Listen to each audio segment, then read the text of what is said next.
I always like to begin any activity, why are you here? The destination, where you're mapping your travels is always so important. And stress is such a fun little topic because it plays such a big role for so many people. I'm stressed out. Oh, there's a lot of stress. Stress is software. Stress is a neural pattern. It's not a reality.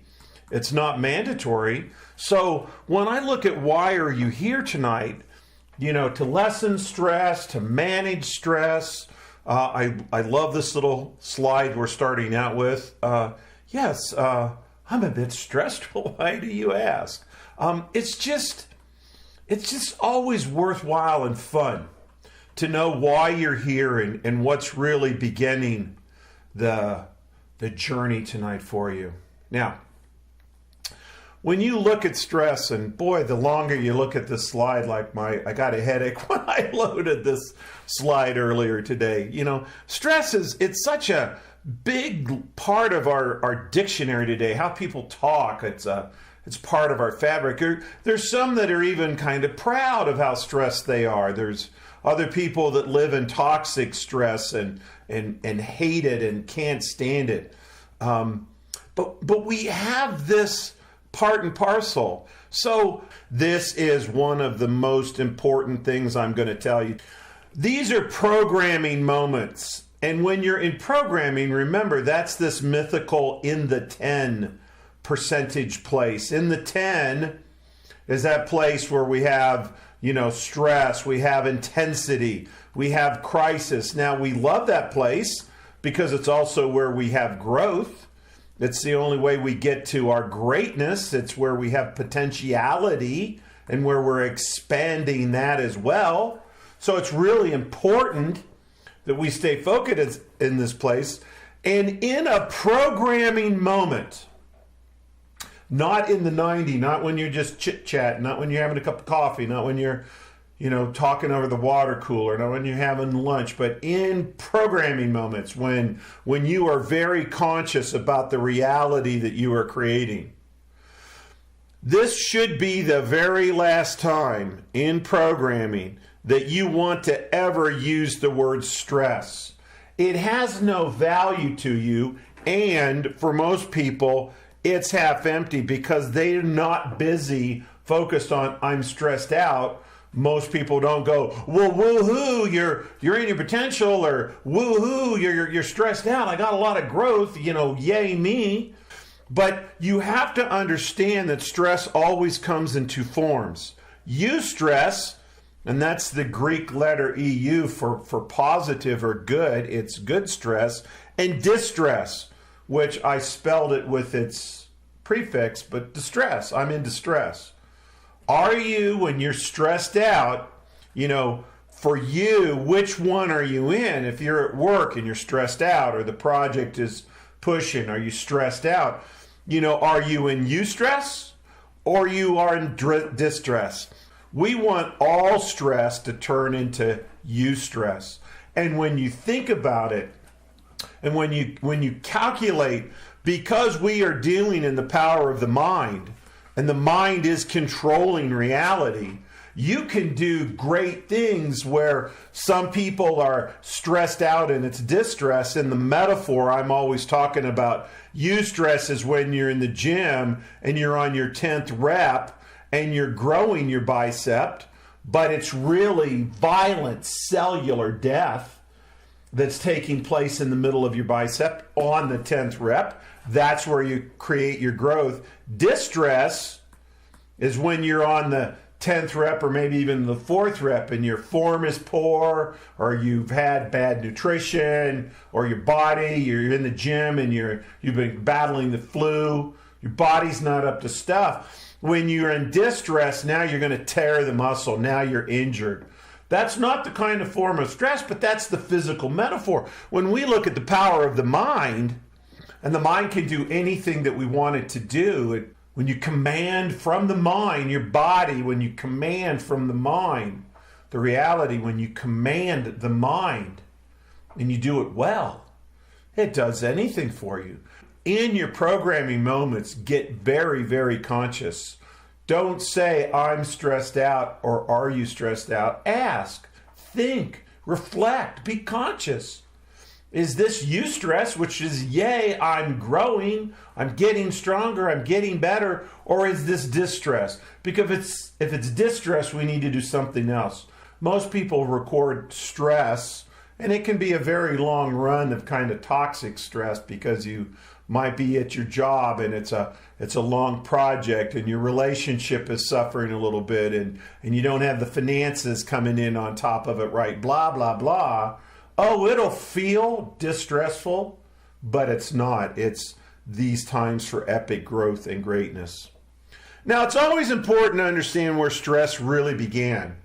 Always comes in this away pattern, negative initiated command pattern.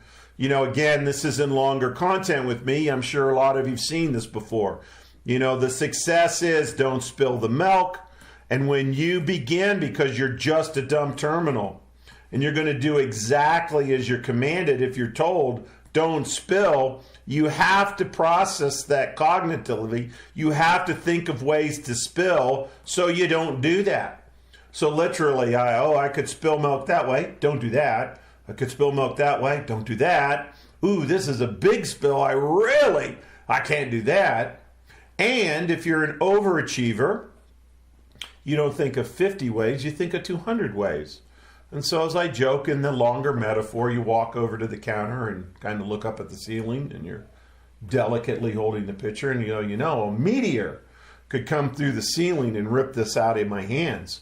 Now, if that becomes the software and that becomes the pattern, and it's not don't spill the milk, it's don't screw up, don't make a mistake, don't disappoint, there's other commands in there, but we're looking at the tipping point. We're looking at the significant high percentage of driving energy for how you create success. The older you get and you've never been hit by a meteor, do you think that you stop worrying and you say, why bother? I'm 35, I've never been hit by a meteor, should I stop that? Or because it's never happened, you go, well, it's never happened because I worry, and I have never been hit, so the probability of my turn next is really high. And you drive a lot of anxiety and stress and worry into the pattern, and it becomes a self-reinforcing in this pattern, because the more you create stress and the more stress prepares you and it doesn't happen, you're going to say, this is a good pattern, even though it doesn't feel good. And there's times when you're tired and you're out of energy and you don't want to be stressed and you wish, oh yeah, Bill, you're going to say, oh, Phoenix screwed up my order in the formula tool. And I'm supposed to be like, oh, yay, how exciting is that? Yeah, no, I'm not that person. I don't buy that. That's not how it works. When you live in a very toxic, stressful environment, and again, it's all created by your software and how you're driving your reality and meanings, that's where stress begins. Now, let's talk about what stress is not, and we mentioned this, and this is even in the professional community and the mental health community. This is another tool, but you've heard me talk about anger management. And on your very, very, very best day of anger management, the best you can come out with is well-managed anger. And that's the structure. That's the context. That's the form of how you are working. Well, I tease and say, well, why wouldn't you go to serenity management? Because if you're doing serenity management, which one would you prefer? Super well-managed anger on your worst day. Here, in serenity management, when we're looking at the structure, the content, the form, you have poorly managed serenity. That's always going to be better. When we're looking at what stress is not, it is helpful to us to understand what is the opposite of stress. So I pulled some great slides. Stress is not what is happening to us. It's our response. And response is something that we can choose. Because a lot of people will say, oh no, stress? Oh, I have to have stress. I must stress. If I don't worry, what will happen?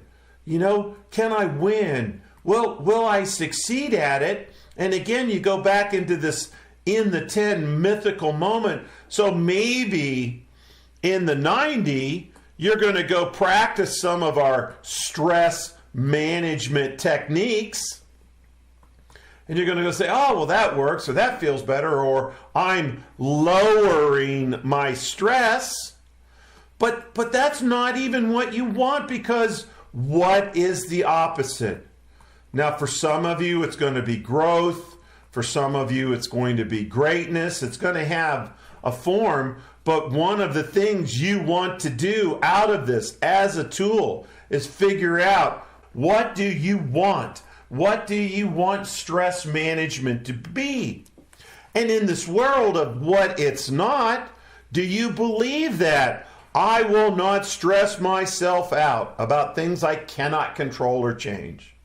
Now, again, when we study people and clients come in for stress management problems, they'll say to me like, oh, I get that. I know I should do that.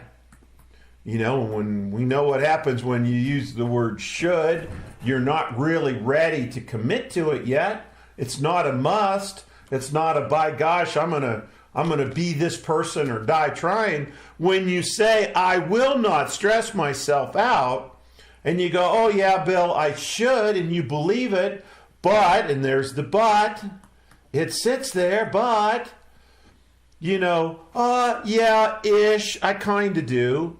Ish, well, there's just times that I can't control it.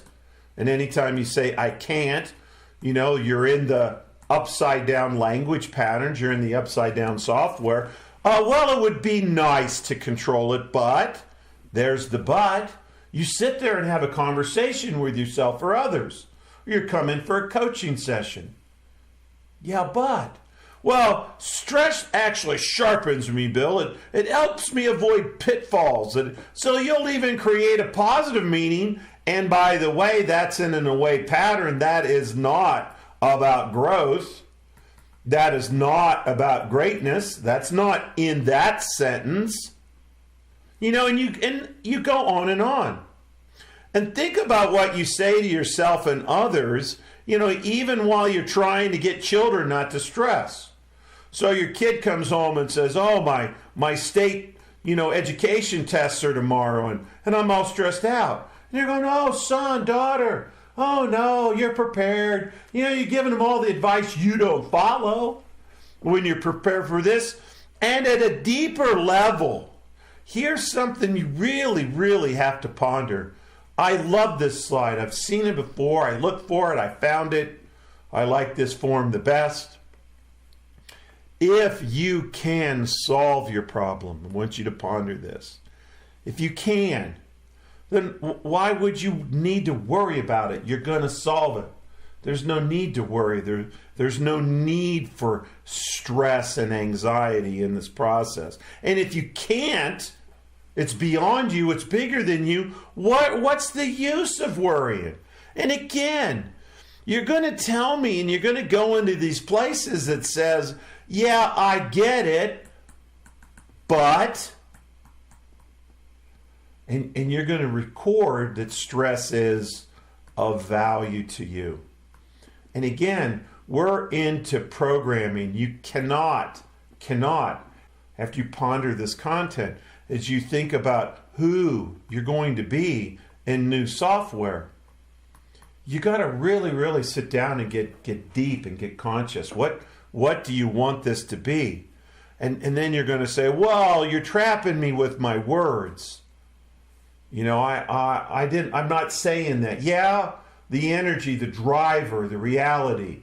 You're recording something about stress that it's not. So let's look at the words. This is straight out of the dictionary. A state of mental or emotional strain or tension from adversity or demanding. Here's the sentence in the dictionary. He's obviously under a lot of stress. In the synonyms, Yeah, Brian's chuckling. Strain, pressure, worry. You got all these. There's nothing half full about any of those words. And then when you actually go into the thesaurus, look at all those words. Is there any word that's positive? None of those words have anything good about them. They're all on the negative side. They're all on the half-empty side. They're all on the, what you don't want side. So we know at the word level, when we use the word stress and we use it loosely, it's got so much negative attached to it. Even when we're kind of using the term lightly. Oh, I'm kind of stressed out today. Oh, it's a stressful time at my job. Well, that's where your kids learn stress, and because they don't have your nuances, they get stressed out when they take tests because you've taught them how to get stressed. Someone taught you how to get stressed. 4-year-olds aren't stressed. There's not a 4-year-old going like, oh no, I'm really stressed out about riding my bike tomorrow, that's just stressful to me. No, you get on the bike, you ride. It's in your DNA to do and to not worry. You have to learn these patterns. And in this, do words mean what they mean? Or do they mean what we say they mean? Most people will try and tell me that it means what I say. And the value of understanding neuro-linguistic programming is not only is that not true, words have meaning. And again, you'll say, but I didn't mean that. And not only is that not 100% not true, you meant part of that, just like every jest, every teasing moment has a kernel of truth to it. Every loose form of the word stress carries with it a negative value. And when you put it in the 10% of life, when life has got you foot in your throat and you can't hardly breathe and you're struggling mightily, that's when you create stress and it becomes distress. And it is all under a reality control mechanism that lies in the software. So, the value of stress in our past, there's a lot of value to stress in our past. It comes from the fight or flight response.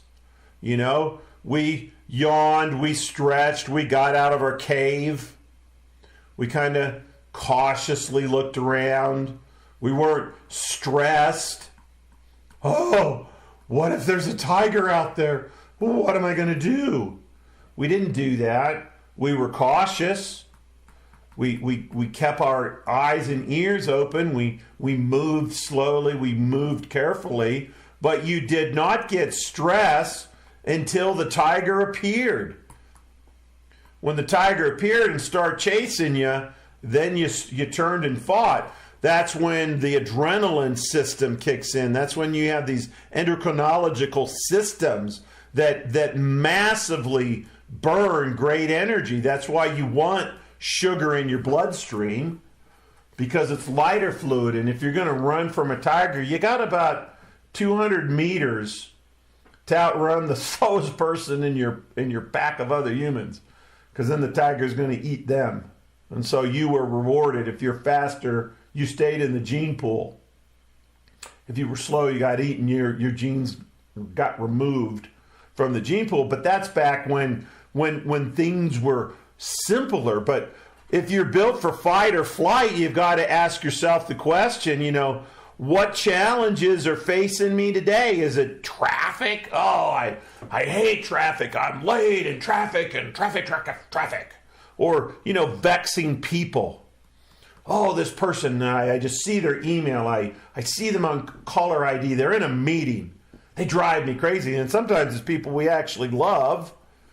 But maybe in this time period, my sibling is driving me crazy. My child, my teenager.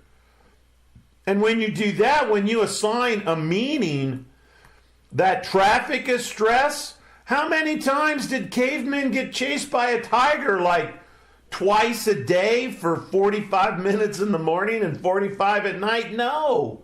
Your system wasn't built chemically, neurologically, to handle stress. So you've got to really look at the value of stress in the past, whether you're attaching it to little stuff or big stuff. Maybe this is a deal that you've got to close. This is business that you've got to win in order to, get the money to pay for your mortgage. And that's the tiger that's chasing you. The tigers don't chase you for hours on end. So while you're doing the work, you got to do the work. You've got to create this software, this moment, that this is a positive meaning. And it's got to be real. So how does that become real? Because it's about potentiality. It's about your greatness. It's about joy. And why wouldn't you do this? Most of my client work, when I do that Phoenix example and I say, line 5 in the Phoenix tool, if you don't know what that is, get a hold of us after the call, write us, go look at the formula. It's video number 2 on the landing page. And in line 5, we flip the -1 to a 1 because we get really excited. It's in our DNA to be excited about growth, about greatness, about potentiality. Woohoo, we're going to ride that bike today. And we get excited. We have to get taught. We have to get told. No, don't spill the milk. Don't screw this up. Work hard. Worry about meteors. And when you create above average success in those patterns, you have a very, very difficult time letting go of it. Now, I told you that I'd have this slide, the wildebeests of the Serengeti. I don't know why this is in my consciousness. I just have always loved it. I saw a special years ago. One of the largest remaining, if not the largest remaining, like 2 million of these beasts. I love the word beasts. It's not spelled correctly. That's B-E-E-S-T, beasts. These 2 million of these animals migrate twice a year. Now, because they move and predators are territorial, or they cross rivers and the crocodiles are gathered, and the crocodiles are gathered there waiting. Oh, they have a gauntlet to run. And on either side, there's these plains with 2 million of these things grazing. And the high plains and the low plains of the summertime. I always make the joke, do you think they're stressed out? As they go underneath the tree, looking up going, gosh, is a lion going to drop on my head? Do you think that nature teaches us to stress and worry? And the answer is, of course not. We're taught caution. You can be cautious, but cautious isn't bad. So we have to learn, and again, you can read this. I pulled this off of a special talking about how these wildebeests have the instinct to go, despite their fear as they cross. Because, for example, there are little more than a few kilometers and could easily be walked around, but natural selection steps in once more. Wildebeests that cross have survived to breed, so the waters pose no fear to their progeny. Thus, they do not give it further input to the gene pool if they don't do that. And in his definitive documentary, the cows that had crossed can't find their young, and they go back to the other side. And what he talks about, and I wrote over, and let me let you see this here, because it's very, very important you understand this. The to-ing and fro-ing can go on for 7 days because they cross back and forth looking for their young, until eventually the numbers of wildebeest build up again and the stragglers are forced to move on. Thousands die. It's an amazing ecosystem. but nowhere in what you and I would read when you see the crocodiles and you see the lions. It's terrifying. They're adrenalized, yes. And at the moment that is happening, that lion is upon you, there is adrenaline. That's the 200 meters that you're built to run. But the rest of the time, you got to get really intelligent around what does this mean? What are your rules? Now, I have a bigger value section. I said I wasn't going to do the system. I'm not. This is some of my content tools. And although in coaching, I very rarely cover it because it's very, very simple. It's very straightforward. And again, if you want the entire content, write us, or it's on the website, on the membership, along with the transcripts, along with the audio, along with the worksheets. But we have rules that drive our reality. And old Bill, when I first came on NLP, what would it take to have a happy day? And I'd really thought about it. And here's what's happy to me in Colorado. I moved here for the sunshine. I want a big, great sunrise. And I hate traffic. I hate getting stuff in traffic. So I leave early. And I want nice, easy traffic.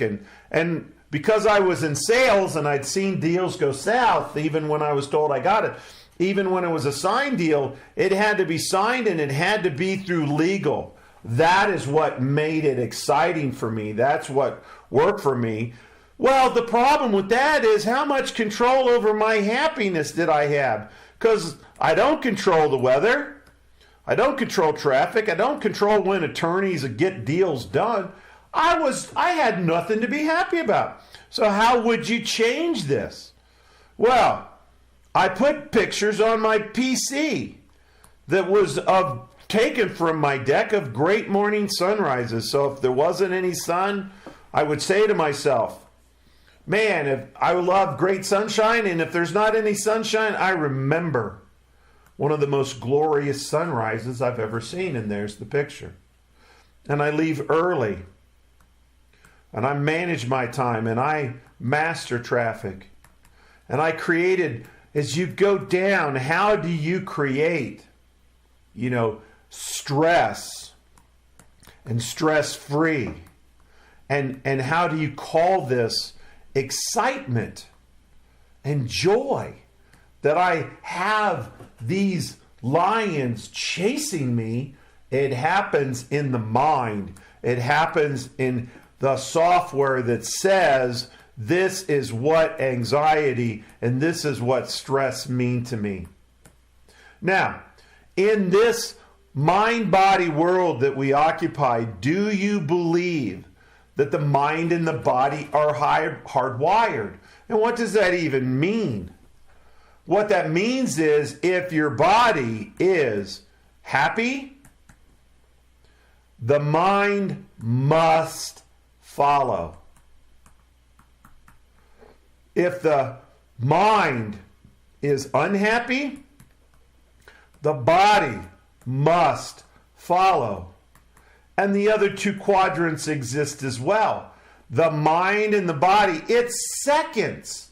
Seconds. So when we look at a body that is happy, when someone comes in to see me and they say, I'm sad, I'm stressed, I'll tell them, well, here's what I need you to do. Sit up, pop your chest up, put your head up, put a big smile on your face, because that's how they're sitting when they tell me that they're in a negative state. I'm like, well, just sit this way. And they'll kind of chuckle. Really? Are you forcing me? Yes, please. You're paying me a lot of money. Sit up, put your chest up, smile. That's why I always model great posture in my chair. Because when you have great posture, by forcing the physiology, it overrides the mind. And what happens is if you get back into your sad story, your body slumps back over. So if you force you to have great physiology, you can control a lot of this stress, a lot of these negative feelings, by controlling your body. And when you sit up, when you smile, when you stand tall, when your head is up, when your chest is up, when your breathing is deep, you must. You cannot stay in a negative state. You can't be stressed out when your body is stress-free. You can have a tiger literally running at you, and you can force deep, calm, loving breathing if you want. You can always force your body to be in the state you wish to create. And the mind must follow. Very, very important piece of this. Now, what's the positive about stress? Can we record it at growth or not? Do we believe this? And can we believe this in the 10? Well, it's a great slide. Diamond is just a piece of charcoal that handled stress exceptionally well. You can have stress crushing you. Boss, life circumstances, real pain. I understand the pain is real. And this is always your and, you can still choose the growth and choose to focus. And by the way, when the pain is really getting greater than, that's when I would really focus on doing this. So whether these are all expressions you know, the hottest fire forges the strongest steel. Or I do a great metaphor sitting in my office. We look up at this little ridge line that's above my office. And I said, here in town, there's this gorgeous flowering bush, gets watered, gets tended, gets loved. And up there on the mountain is this little scrubby bush. Never flowers, it's barely alive, it can barely hang on, which has deeper roots. And most people counterintuitively go, well, the beautiful bush must. Yeah, no, it doesn't, because water, all the time, it has a very shallow root system. So this has roots that go 40 feet in the ground. It's the only way it's hanging on, because there's no water up there on that ridge line. So if we know this is our mind, and we say, well, how will I water it? Well, part of watering your mind is turning stress to gold, turning stress to eustress, to the diamond. The diamond of my life is being created right now. You are replete with examples and metaphors on how to do this. The big question for you tonight is, why do I pay more attention to stress and less attention to growth? Why am I stressed about Phoenix? Because again, go all the way back to one of my first slides. If you can't change it, there's no use for worrying. And if you can change it, there's no need to worry. So you're going to have to deal with the mistakes of your day, but you can get excited and you can be happy about it, because why be stressed? Why be sad? You have to write the software. You have to create this, and it has to happen in a way that you can believe it. That's why I argue and have these stories to say, who are you going to be? Who are you going to be? Is today, if you were stressed out today, can you go like, well, I'm even closer to being a diamond today? And you put a wry smile on your face and a chuckle, and you go, I'm one step closer to this. Now, can we choose one over another? Can we choose the greatest weapon against stress? Is our ability to choose one thought over another? Do you believe that? Can you do that? Can I choose this thought over that thought? Does it work? And again, And the 90%, you may say, oh, yeah, well, yeah, I thought about that, and I was late for this, and it didn't really matter. So I turned it into a positive, but, oh, no, my boss is mad, and my client is this, and these are all real to me. Yeah, no, again, in those moments, those are the exact moments you must not only learn this, you got to teach this, you got to live this. And when you do that, I promise you it works. It works, it works, it works. Now, does stress in this place, is it building character? You've heard that. Is it revealing character? Is this my stressful day? Am I taking on these moments? Am I the king of beasts? Or, yeah, is this who I am? Or is this life chasing me?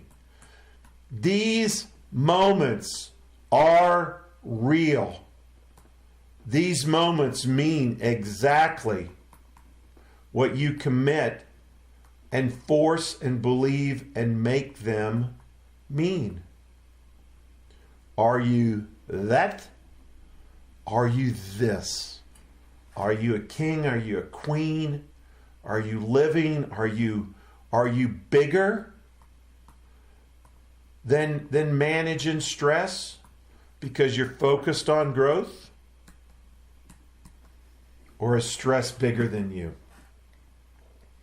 Now, turning stress to eustress, as an example, are puzzles fun for you?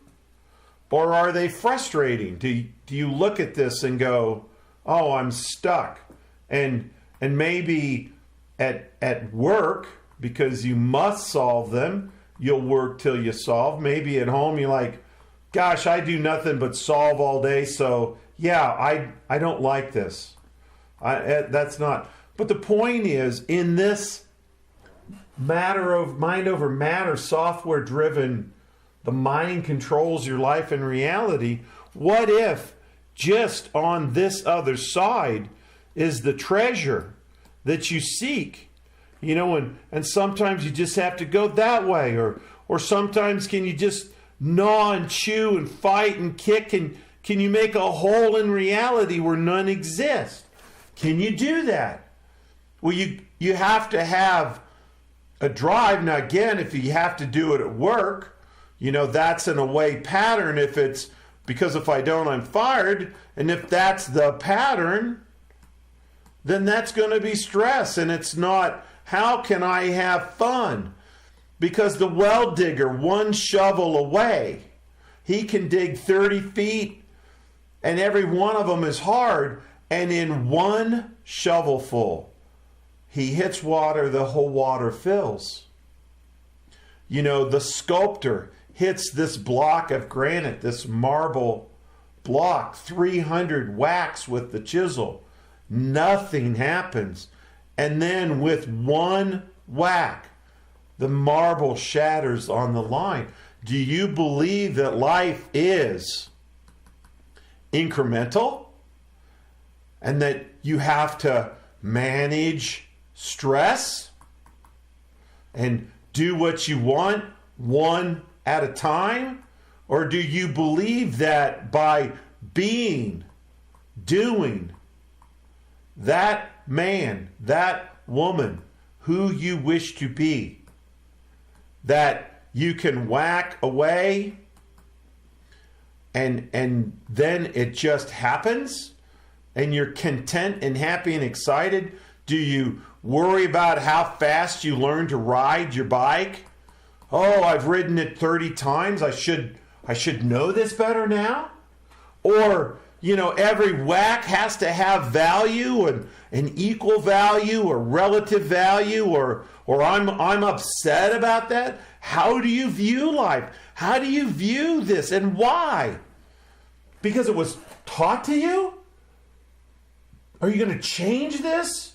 You walk off this call I go, by gosh, I'm going to get excited about Phoenix. I'm going to get excited about things that used to stress me out yesterday. They don't stress me out anymore. You know, I did a little Google thing. OMG, there was page after page. 15 ways to do stress, 7 ways to do stress. You know, I pulled 50 in a minute or less. And look at this. Can you stop in the middle of stress and sing a song or drum at your desk or listen to a song or do something or get up and move your body? It all is in the software about what you believe. It's all in the software about what you believe. And if you don't have a list, you go, oh, Bill, I don't. Yeah, you do. This is always the flip. Remember in the I Have a Dream tool, I'm like, do you like the I Have a Dream? Have you used it? No, I haven't. That's a great tool. No, you use the I Have a Nightmare version. That's the unconscious tool. You have an unconscious list for how you handle stress. Generally, it's not healthy. Generally, it's more stress, less stress. It's not serenity. It's not happy. It's not growth. Because you go, well, how can I get excited about Phoenix?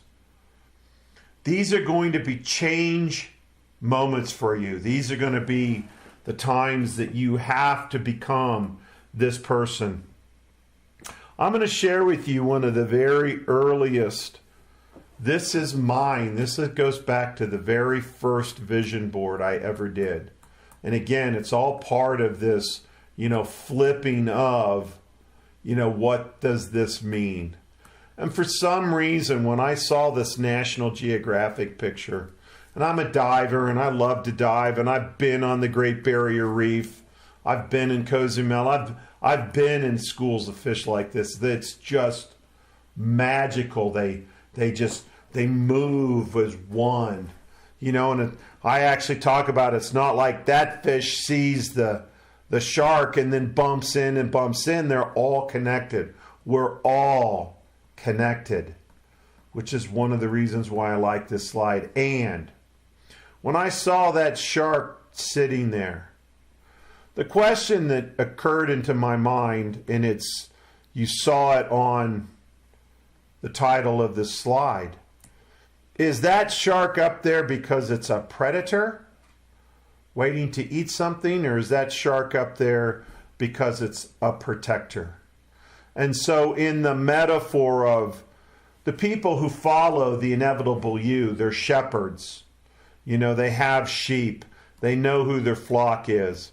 We know the wolves are out there. They create stress.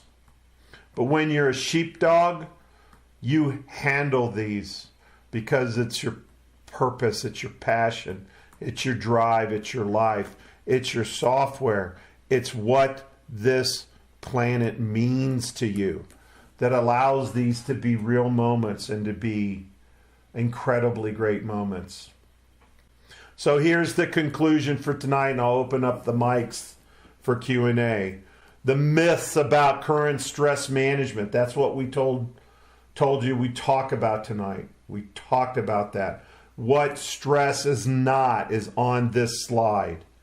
We said that we would give you NLP tools and exercises. We've done that. How to use your body to change this. If you don't like something, change it. If you can't, change the way you think about it. That will create a different view of stress, which allows this to become growth, which allows this to become something positive. And always remember this. Tough times at creating stress don't last. Tough people do. And for me, what makes someone tough is they got tough software. That's the point of this system. That's the point. We had a very laser focused on one little thing. We hear all the time about stress. Too stressed out, more stress. Stress causing more negativity in our lives. Yeah, you can very, very quickly. And there's tools for it. We've got a lot of those on the website. We got a lot on the membership channels. I hope there was some value in the call tonight. Call us, write us if you have questions after this call. I do these webinars for you. You're here because there's great content to be had. I love doing these. I create these. These go on as content chunks onto the website. I love doing this for you. Call or write with questions. Thank you very much for your time. Thank you for your attention. Always a pleasure to see you guys out here in the ether. Take care. Have an inevitable day. Bye-bye.